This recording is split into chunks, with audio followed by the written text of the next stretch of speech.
আমি হিপোক্রিট নই, চাকরি গেলেও সমস্যা নেই, বললেন নির্বাহী ম্যাজিস্ট্রেট উর্মি। অন্তর্বর্তী সরকারের প্রধান উপদেষ্টা ডক্টর মোহাম্মদ ইউনূসকে নিয়ে ফেসবুকে বিতর্কিত পোস্ট করে ওএসডি হওয়া লালমনিরহাট জেলা প্রশাসনের নির্বাহী ম্যাজিস্ট্রেট তাপসী তাবাসসুম উর্মি বলেছেন, I am not a hypocrite.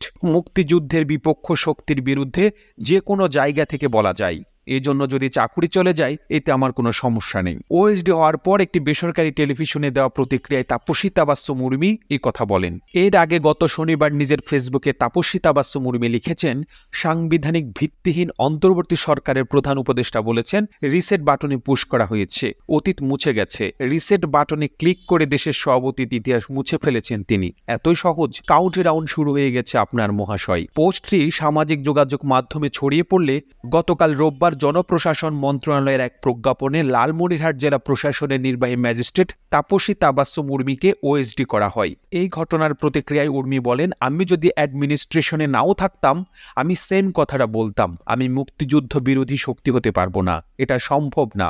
যদি যেই গভর্নমেন্ট আসবে দুই ধরনের কন্ট্রাক্টরই কথা বলবে, একজনের মুক্তিযুদ্ধের পক্ষে কথা বলবে, আরেকজন মুক্তিযুদ্ধের বিরুদ্ধে কথা বলবে। আমি হ্যাঁ হ্যাঁ করব, এটা হিপোক্রেসি। একমত পোষণ করা এটা হিপোক্রেসি। নিজেকে মুক্তিযুদ্ধের সপক্ষের শক্তি উল্লেখ করে উর্মি বলেন, আমি যদি দেখি কেউ মুক্তিযুদ্ধকে মুছে ফেলতে চায় আমি তার বিপক্ষে কথা বলবো। কিভাবে দায়িত্বশীল জায়গা থেকে এমন মন্তব্য করেন জানতে চাইলে তিনি বলেন, আমি যখন দেখব আমার দেশের উপর কোনো থ্রেট চলে এসেছে, দেশকে বাঁচানোর জন্য আমার যতটুকু বলা উচিত সেই বলাটাই আমার দায়িত্বশীলতা। আমি ফ্র্যাঙ্কলি বলি, আমি চাই না আমার দেশে কোনো মুক্তিযুদ্ধ বিরোধী শক্তি আসুক। আমার যাকে মনে হয়েছে মুক্তিযুদ্ধ বিরোধী শক্তি আমি তাদেরকে সেভাবেই ট্রিট করছি এবং সেভাবেই পোস্ট দিয়েছি। প্রধান উপদেষ্টার রিসেট বাটন পুশ কথা সমালোচনা করে উর্মি বলেন, রিসেট বাটন পুশ করার মানে কি? অতীত মুছে ফেলা মানে কি? আমাদের মুক্তিযুদ্ধ হচ্ছে মীমাংসিত সত্য, আমাদের জাতির পিতা বঙ্গবন্ধু, এগুলো সবই মীমাংসিত সত্য। রিসেট বাটন পুশ করে সব অতীত মুছে ফেলা এটা মানে কি?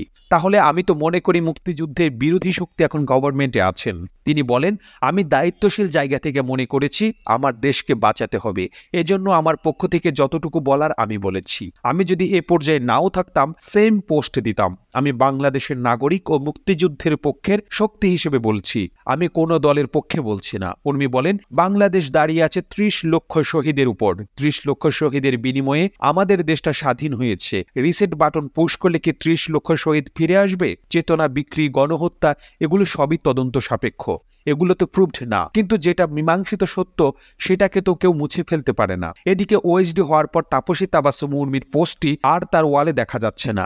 এই বিষয়ে উর্মি বলেন, পোস্টটি অনলিমি করে রাখা হয়েছে। প্রতিবেদনটি ভালো লেগে থাকলে আপনার ফেসবুকের টাইমলাইনে এখনই শেয়ার করুন। একই সঙ্গে বিশ্ব বাংলার ফেসবুক পেজটিকে ফলো করুন ও বিশ্ব বাংলার ইউটিউব চ্যানেলটিকে সাবস্ক্রাইব করুন। আর বাংলাদেশের কোন জেলা থেকে এই ভিডিওটি দেখছেন আমাদের কমেন্ট করে জানান। আমরা পরবর্তী ভিডিওতে আপনাকে ধন্যবাদ জানাতে ভুলব না। আর এতক্ষণ বিশ্ব বাংলার সাথে থাকার জন্য অসংখ্য ধন্যবাদ।